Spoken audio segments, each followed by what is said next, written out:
welcome to Tim's Workshop. Out here in the mini shed, going to continue on with part 5 of the 1962 Corvair engine teardown. We're trying to figure out why it was seized up, and I think we've got a pretty good idea why it was seized up now. Whether it's going to be good or not, I don't know. Still got to do a lot of measurements yet. Hey, if you're new to the channel, please subscribe, leave comments, hit the notification bell, and if you like, give me a like, hit the old hand thing, and let your friends and family, and your neighbors too, know about Tim's Workshop on my YouTube. Yay! Let's get going on this thing. Took a rag, rinsed it all out, wiped it all out. I heated it up with MAP gas, and I got it really smoking hot. It's still stuck. So we're going to have to dig in this thing deeper. We're going to have to release the rod ends so we can get the piston and the jugs, because the jugs are loose from the case, but they're not coming loose from the pistons. If we can get the nuts off the connecting rods, we can pull the whole thing out. All right, so in order to get in there, we're taking this top cover off. I got all the bolts loose. I'm going to take them all off and then get that lid off, and then I'll turn the camera back in once we see what the inside looks like. We need to see the inside anyway. And to get both bolts that hold the connecting rod, we're going to take the lower pan off too. So that way we can get to both sides. And then as far as getting those pistons off the jugs, we could put it in my garage. We could try to press them out maybe without wrecking the piston. I don't know. Plus the ones that are so stuck, they're the ones that have the most rust on them.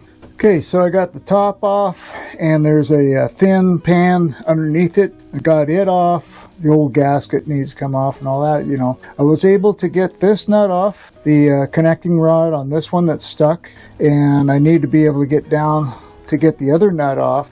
And then I got this nut off to this one, but the other one's down below there. I might be able to get in there through here to get that nut off on the bottom. And that would open it up a little bit. I can't get into either side on this one because there's a cylinder on both sides. So I'm hoping I can get to it from the bottom. This is the one piston that was on the driver's side on the forward end. Remember I said it wasn't stuck when I first was talking about 2 pistons, and then I said, oh, there's 3 pistons. Well, I thought this one was stuck too, but it's not. It's actually coming off.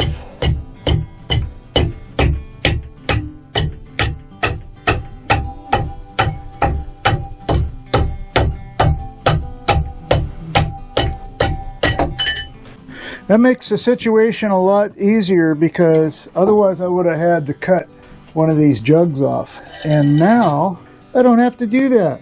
Yeah, I got one of the connecting rod nuts off of that. And this side over here, I'll turn it over so you can see, but I wasn't going to be getting any access from this side at all. You can see the lifters and the oil sump pump, and to get the block apart, you got to take that out anyway. The timing gear back here, I think that's the timing gear. I don't know. We'll find out. So now I only have this cylinder and that cylinder over there to get the jug off. So I think I might be able to get to the nuts through this hole on this side to get that jug off. So we're going to try that first, and then we're going to try it from this side, and to get that jug and rod off. And then we'll just get the other ones out. There's one there, but I can't get to it. So I got that one. How am I going to get to that one? I think I can get to this one. If I can get to this one, I might be able to crank this thing completely out. So let's work at this one here, because I can come through and get to the nut on that crank rod. So this one here I can't get to, the other end of this, which is way over there. There's no access to it. But this one here, there's plenty of access by going up through here. See my finger? I can go through there with a wobbly. This piston's out further, so it gives me more room to get to this one. Once I get this off, I should be able to rotate this crank around and get this thing down far enough to get the other connecting rod, and then get the other ones off and also. I got 2 of them off successfully though, just with the hammer and the 7/16 box end wrench. So what we're going to do is we're going to get a socket that is 6-point 7/16 and see if I can get in there with a wobbly, universal, whatever. Yeah, there we go. I think I can get to it. Alright, we'll try it. Okay, so I got 3 of the pistons out. 2 of them successfully, 1 of them still stuck in the jug. I got 1 jug completely off. So that leaves me with 1 jug left to get out. It's completely stuck, but this side's free. And I can't get this jug off, piston off, because the stud is too low to get to. So my next plan is to go ahead and get this case front cover completely off, get the bell housing off. So what's different about the Volkswagen compared to the Corvair is you have to have the bell housing, remove it from the case. And then you have this section here that has to come off. So you have to take the crank pulley off to get it out. So all that has to come off so the case can come apart. And I plan on doing the case split down on the floor over here. Lay something down to get it removed. Another thing I noticed is these bearings. These bearings are really worn down. In fact, there's way too much slop on the crank. So I don't even know if the crank's any good. But we'll find out. Getting this front pulley off.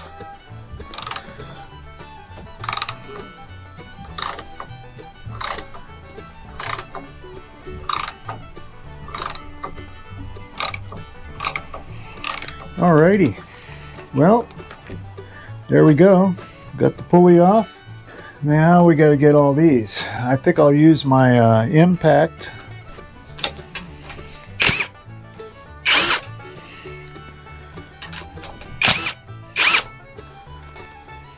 Okay. So got the 1/2 inch. These are different lengths, but if you put them in so they stand out the same depth, you'll know which one goes where. So in other words, when you first put it in and then you put them all in, you'll see one stick out farther than the other and one sticking in too far. Just switch them. And you should be okay after that, as far as knowing which one goes where. And these will just go back on the block anyway.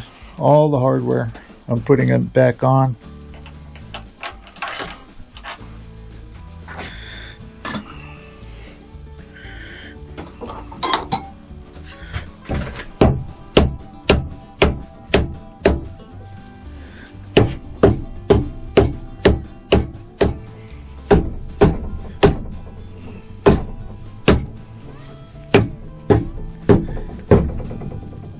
Okay, well, I got the front cover off. I'm going to show you what else I discovered here.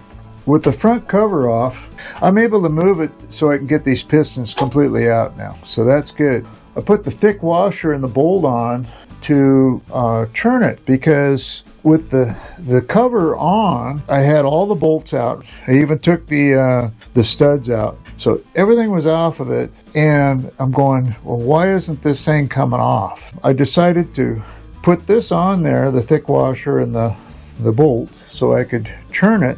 And so when I churned it, it actually moved the cover. It separated the cover from the case, but it was at an angle. This was still up against there, but it was off this pin over here. It has 2 dowel pins, one on this side and one on this side. So it's separated from this dowel pin on this side. Maybe I could just go ahead and wiggle this thing off. And I was able to do it. And here is the cover, right? The inside of it. And the distributor. I couldn't get the distributor out. It's froze into the case. So I put some oil on it last night, and I'm going to have to carefully see if I can get this distributor to start churning inside here, and that way I can get it out. So that was part of the problem, as the distributor was froze against the gear. Now the gear looks okay. It doesn't look like it's damaged at all. So that's good. even though it pulled away from the case, and I was able to get it off, and in doing so it bent this splash washer, which can be, you know, bent back and it'll be fine. Once I got this off where this gear wasn't up against here, I was able to rotate the crank all the way around now. So now I can get the pistons out. Yay! And work at getting this distributor out of there. So I'm going to go ahead and get the pistons out of here so I can get a hold of that nut now. And this is the setup I got. It's a breaker, right? 3/8 breaker with a universal swivel 7/16 6-point. Make sure you use a 6-point. And you can break those loose and get them out of there. And then the fun is pulling the piston. So you tap on the rod end and get a little bit of a gap going there. And then you could hit the pin, the end of the pin, and that will knock that bolt out. I was able to do one of them. That's where we're at right now. So I got 3 more to do. I got 3 out. We're good to go.